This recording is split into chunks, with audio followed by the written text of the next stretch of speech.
What happens when the whole world goes into a state of panic, completely paralyzed by a state of fear? In this study, we're going to look at the current world crises, and we're going to go very, very deep into world politics. But at the end, I will give a spiritual solution. Entertainment is a clever way of selling us war. And world conflict can never really be resolved, and hostilities between tribes, races and religions will continue to escalate, especially when it is sold to us on a daily basis. People may be shocked at current events, and though many claim to hate war, we unconsciously become complicit when we constantly feed our minds to the lure of it in entertainment.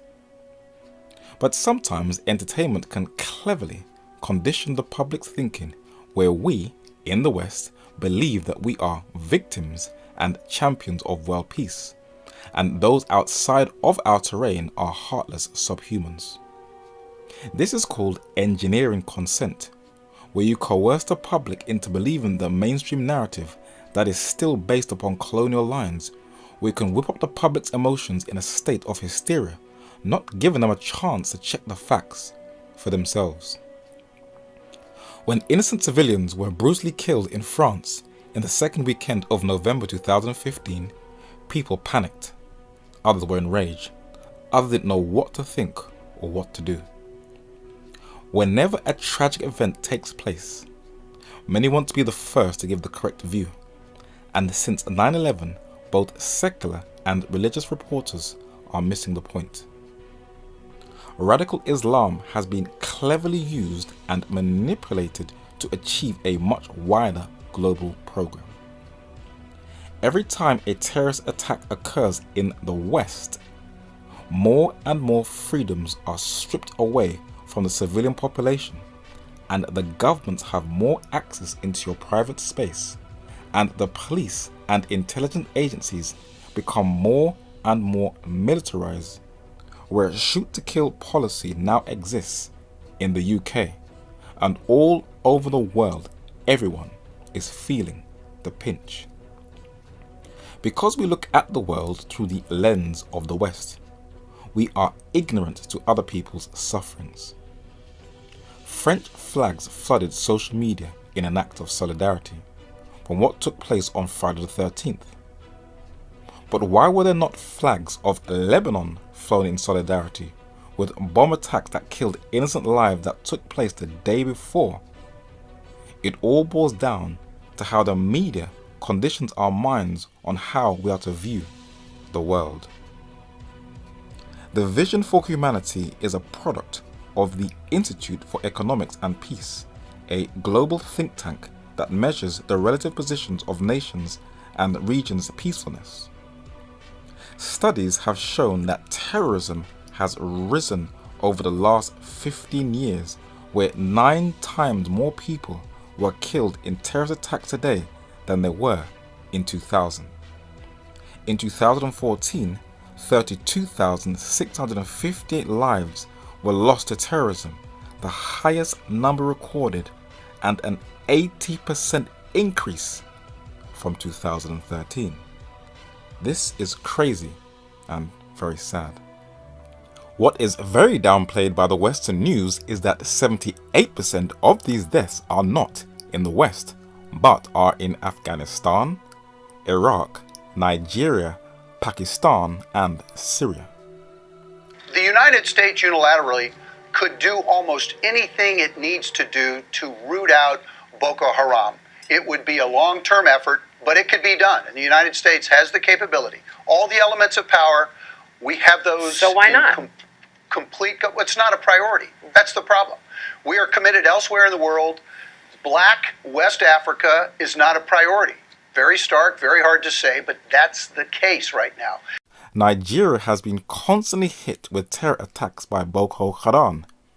And when the Charlie Hebdo massacre took place in Paris, where 15 people were killed, many started to question why was Nigeria's reign of terror that took place at the same time where 2,000 were killed did not receive the same media coverage, or was blatantly ignored.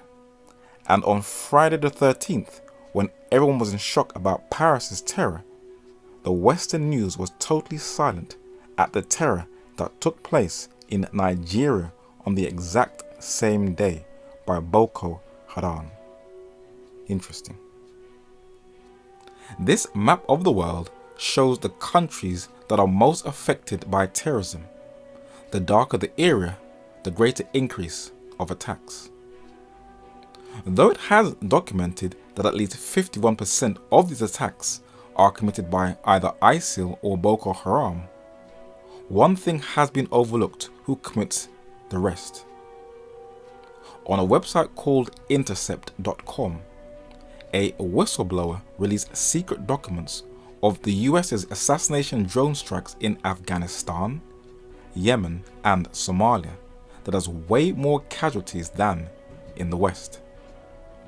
Video game minded youth come straight out of college, they are given a joystick, mark a target and then wipes out whole families and sometimes neighborhoods just looking for one man. While many Christians are quick to say these are the last days when we are attacked in the West, when it happens to others, we close a blind eye to their last days, when they are blown apart by a drone and no apology is given to the innocent civilians who are blown to pieces. What about the soldiers from the English-speaking world in Canada, the United States and the UK, who are killing themselves on a daily basis, where they are psychologically messed up, who can't cope with witnessing the horrors, seeing their colleagues blown to pieces in front of their very eyes, and families are torn apart because they can't replace that loss? Do we mourn for them? And who benefits from all this? One of them are the defense contractors. These corporations make a huge profit from war. $138 billion was made from the war in Iraq alone. And what is even more scary is that they know that it is making the world more and more unstable. In Bloomberg Business magazine, the war from Syria to the Ukraine has boosted sales, and one of the managers of Lockheed Martin says there's no doubt the world is getting to be more and more a dangerous place, but is still only interested in selling aircraft and artillery. In Fortune magazine, it also recalls the rise of military sales, where it said, driven by regional unrest, foreign militaries are generally looking to upgrade their security forces with the latest systems that can give them a technological edge, says Guggenheim Securities analyst Roman Schweizer. Are these men actually aware that they are fulfilling the divine program of Matthew chapter 24 verses 5 and 6 that prophetically describes the rapid and intense hostility of nation states? In order to understand what happened in France, you need to understand all these factors, where evidence is constantly leading up to the war in Syria, where the majority of jihadis are not only known to Western intelligence, but they have been trained by Western intelligence. And the West is now suffering from blowback. That is a repercussion of their own trained fanatics, as the president of Syria confirms. So many people will leave because of the terrorism and because they want to earn their living somewhere in this world. So the West is crying for them, and the West is supporting terrorists in the beginning of this crisis, when it said that it was a peaceful uprising, as they called it, when they said later it's moderate opposition, and now they say there's terrorists like al-Nusra and ISIS, but because of the Syrian state or Syrian regime or the Syrian president. So as long as they follow this propaganda, they will have more refugees. So it's not about Europe didn't accept them or inbred them as refugees. It's about not dealing with the cause. Stop, if you are worried about them, stop supporting terrorists. That's what we think regarding the crisis. This is the core of the whole issue of refugees. Under the French general Joseph Eugene Girard, Syria was once a French colony from 1923 to 1946, when the huge territory of the former Ottoman Empire was divided into new states between Britain and France. But one of the sad factors of the Syrian refugee crisis is that the United Nations, who is pushing the Sustainable Development Agenda to reduce world poverty, has been exposed by London's Daily Mail newspaper as receiving £1 billion in foreign aid from the UK to help Syrian refugees, and most of the cash is not accounted for. It has gone missing. And instead of providing food, medicine and shelter in camps, the aid money is covering administration costs. But they say that cash donations are running out. On top of that, it is now difficult to discern who is genuinely running from the horrors of war and sincerely seeking asylum, and who is disguised as a covert jihadi. For if jihadis can brag how they can freely cross Europe's borders, this will now make innocent people targets of retaliation for the massacre in France, has definitely created a hostile fear and distrust among communities.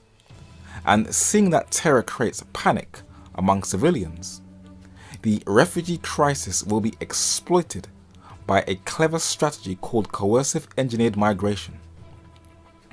Harvard-educated professor Kelly M. Greenhill, a member of the faculty of Tufts University, wrote a book called Weapons of Mass Migration, where she showed that forced displacement can be used as an instrument of foreign policy to destabilize other states.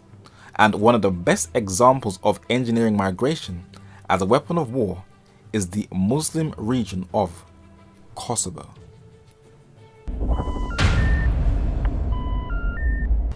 All right, listen to me. Go to the next bedroom. Under the bed. Tell me when you're there. Now, the next part is very important. They're going to take you. Kidnapping women and using them for the sex industry is one of the chief trades of one of the most feared group of men in the world, the Albanian Mafia. How did this Muslim crime syndicate from the Balkans rise to such prominence? Like the Afghan Mujahideen and the Syrian fighters, the Kosovo Liberation Army was incorporated into the Albanian Mafia, where they were trained by the CIA in the 1998-1999 Kosovo War in the Balkans, where they used drug money to finance their war. And with Islamic connections, they have a monopoly over the Golden Crescent, the open fields in Afghanistan and Pakistan, where they supply most of the heroin to Europe and are fully established in the United States. But they also have targeted Britain, where they have full control over the vice industry, where women are prostituted for a living, and even young children are profited in the people smuggling industry. What is even more interesting is that this chain of events that has spread throughout Kosovan refugees can be traced to Kosovo's Prime Minister, Hashim Thaki, who has been accused of being involved in organ trafficking, arms deals and the drug trade, but nothing will happen to him. He was supported by Madeleine Albright while a guerrilla fighter in the Kosovan War, where she was instrumental in separating Kosovo from Serbia, and she still supports him till this very day. And as you can clearly see, he has full support of some of the highest ranking officials in the US government, where they close a blind eye to this criminal network. Do you want to know why? Camp Bondsteel is described as the largest overseas military airbase in Kosovo, so that the US can have access to the oil and gas in the Caspian Sea, even though Kosovo is one of Europe's poorest countries. And now the United States is remaining in this former communist Ottoman Empire region for business, where ex-US diplomats have set up shop. Madeleine Albright, the former US Secretary of State and Georgetown professor, has set up a company that has a 75% share in the state telecom PTK called Albright Capital Management. It's all about business. Wesley Clark, who was the retired general of the US Army and Supreme Allied Commander of Europe of NATO during the Kosovo War, is the chairman of Envidity, a Canadian energy company that wants to explore lignite coal deposits and produce synthetic fuel. Bill Clinton, who led the bombing campaign in Kosovo, not only has a statue erected of him with the American flag, but in Kosovo's capital Pristina, he has a street named after him, Bill Clinton Boulevard. That's blatant US imperialism. And Bechtel, the fourth largest privately owned company in the United States, also has invaded the heart of Kosovo. So war can be manipulated through migration and US corporate geopolitical interests, even if it means flooding criminal gangs and jihadis among refugees to destabilize the region and to achieve an objective. But where is all this chaos in France leading to? Is there an overall goal? What is the overall aim? Like 9/11, it has led to a shift in foreign policy in each nation state, and this will allow more cohesion among countries that were once hostile to each other, where they will all work more closely together and eventually bring the whole world in line with a much broader plan. And people in Europe need to understand that there is a war that is becoming global, that is being waged against civilian populations in particular. It is a form of neo-imperialism and neo-colonialism which aims to divide and conquer European and Middle Eastern and African and the world's population for that matter, and to make them submit to a global order that does not serve the interests of most of the people on this planet, but that does serve the interests of a very few ruling elite, a very small, tiny, and particularly tyrannical ruling elite.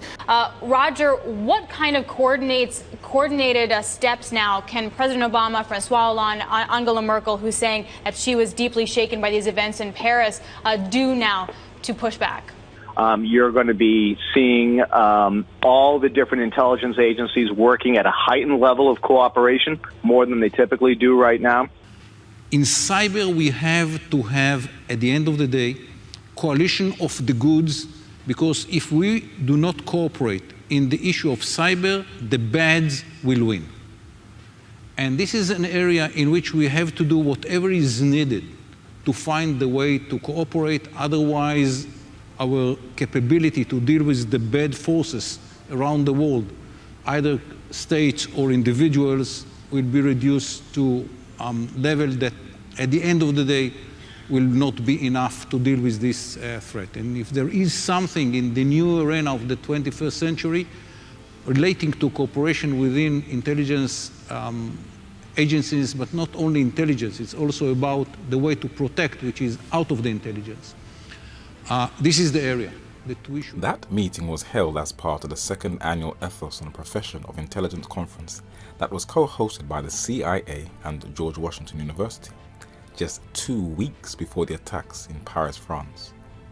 And the intelligence panel consisted of John Brennan, the current head of the US's CIA, the former head of the UK's MI6 John Sawyers, and very interestingly, the French Directorate for External Security Bernard Bachelet, discussing the future of the security for the 21st century, where former Israeli National Security Advisor echoed what Roger Creasy, the former White House counterterrorism advisor, told Bloomberg after the Paris attacks, that everyone in the intelligence community must now work together.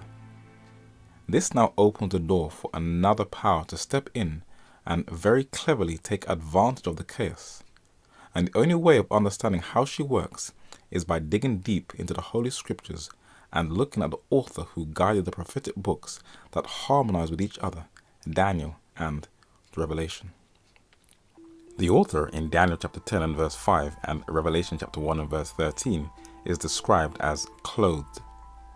In Daniel chapter 10 verse 5 and Revelation chapter 1 and verse 13 again, he also has a golden girdle.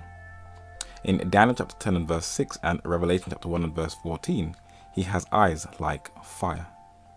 In Daniel chapter 10 and verse 6 and Revelation chapter 1 and verse 16, his face is as lightning or the sun. And in Daniel chapter 10 and verse 6 and Revelation chapter 1 and verse 15, he has arms and feet like brass. This is describing Jesus, the author and finisher of our faith. And the last world power in both Daniel and Revelation has 10 horns.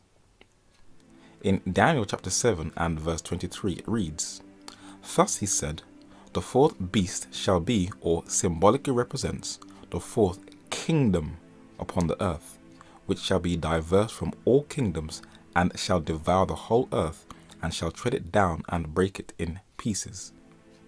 Describing the same system in Revelation chapter 13 and verse 4, it reads, "And they," describing the whole earth, "worshipped," which means they gave homage to, "the dragon," who represents Satan in Revelation chapter 12 verse 9 and Revelation chapter 20 and verse 1, which gave power unto the beast or kingdom. And they worshipped the beast, saying, and listened to the awe and adoration from the entire world. Who is like unto the beast, and who is able to make war with him? No one. And the last world power these prophecies are describing is the papacy, the longest running, richest geopolitical system on earth, that is headed by Mr. Bergoglio, Pope Francis I. He has cleverly whipped up the masses into papal hype, making people believe that he is meek and that he is pushing for world peace. But that simplicity is a smokescreen. The Catholic press said that if you are to understand Pope Francis, we must look to the Jesuits. Jesuit priest Michael Sheeran is the president of the Association of Jesuit Colleges and Universities in the United States. And on NBC News, it described Pope Francis I as the first Jesuit pope.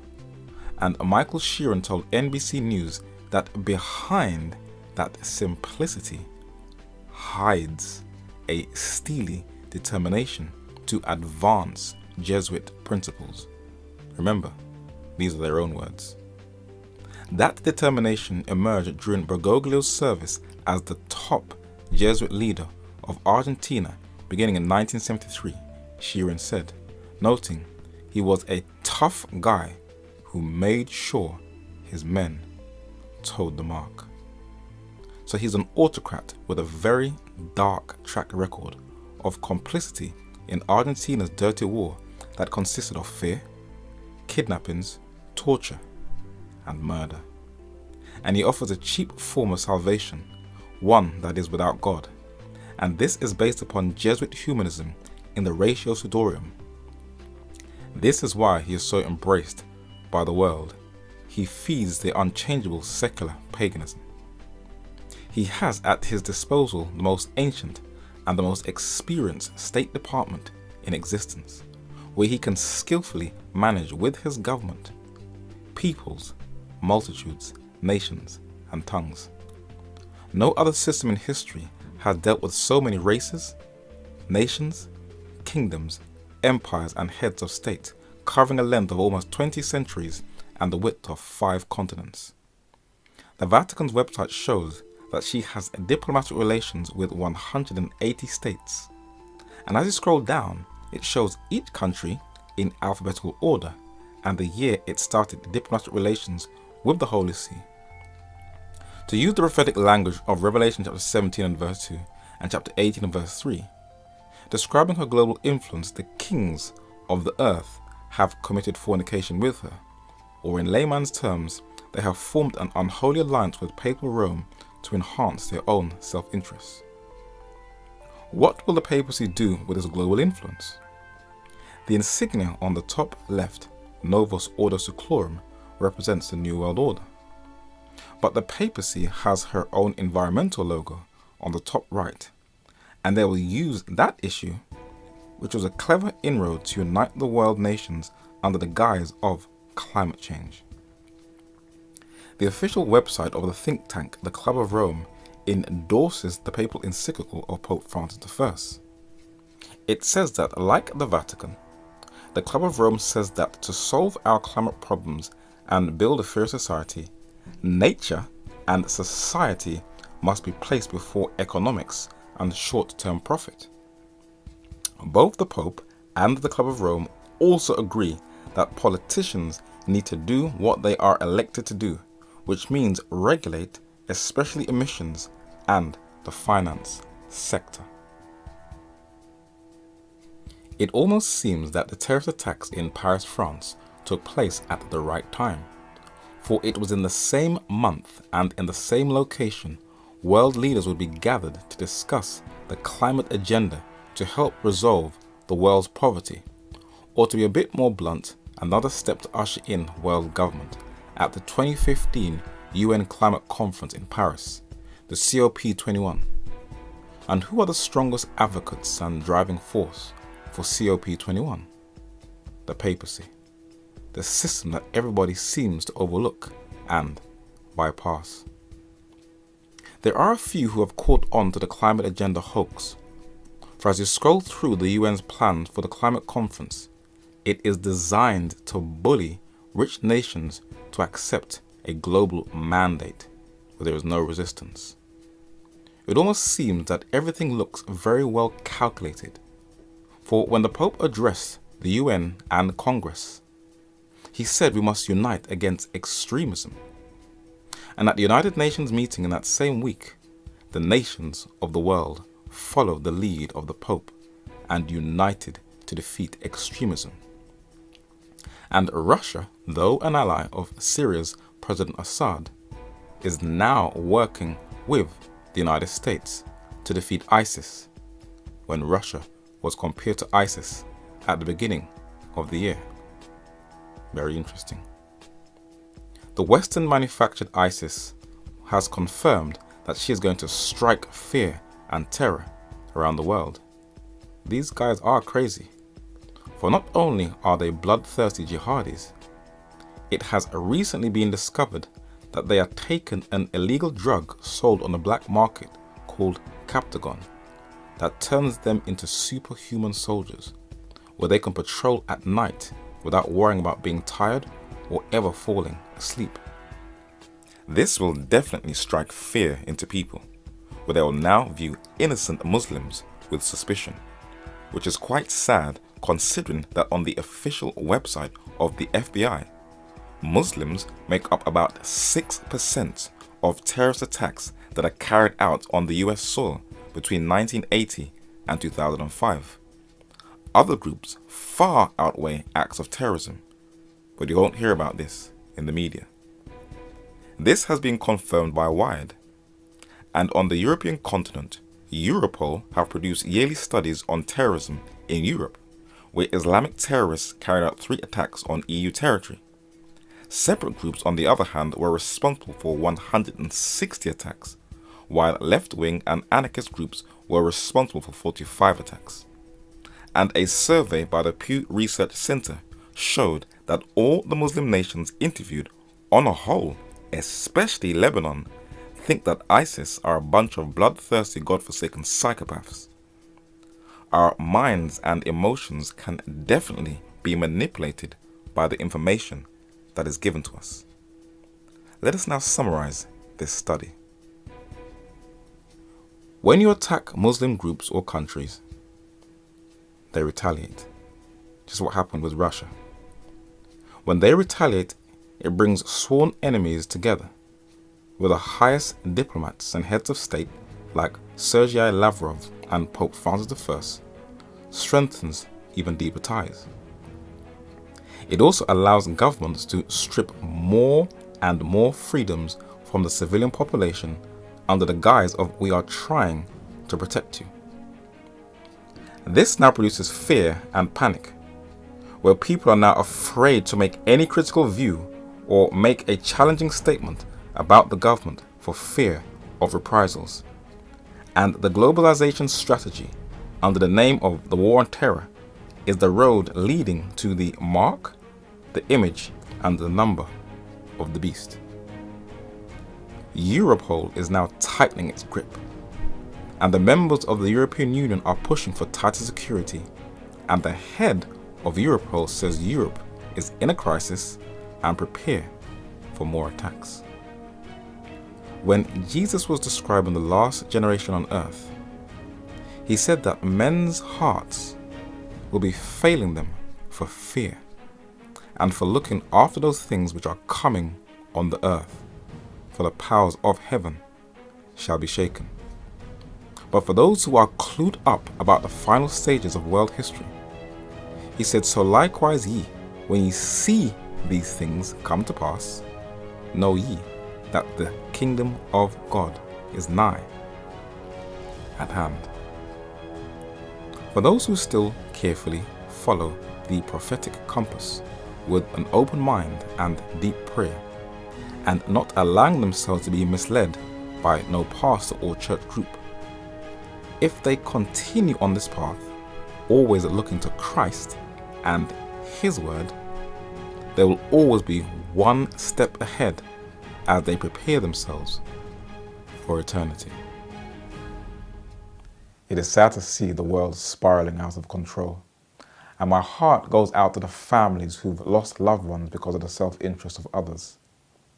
Many people are trying to find a solution for world peace. There are those who believe that they can rise up against a government with arms. Now, I highlight what governments are doing so that you are in the picture, but I also encourage you as a policy of Even at the Doors to research and analyze everything that is presented. One thing which has made these studies possible is Bible prophecy. You see, prophecy is God foretelling us what's going to happen so that none of us are without excuse. And from the beginning of time up until our time, we see that there's been a constant struggle of God pleading with His creation to acknowledge His creator. And what prophecy does, it reassures us that the God of heaven has a love for His creation.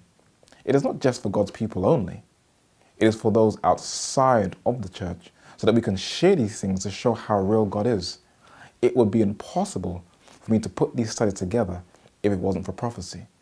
You see, when I watch many different studies, many people can give you good insights into what is happening in the world, but with no solution. With prophecy, there is a solution.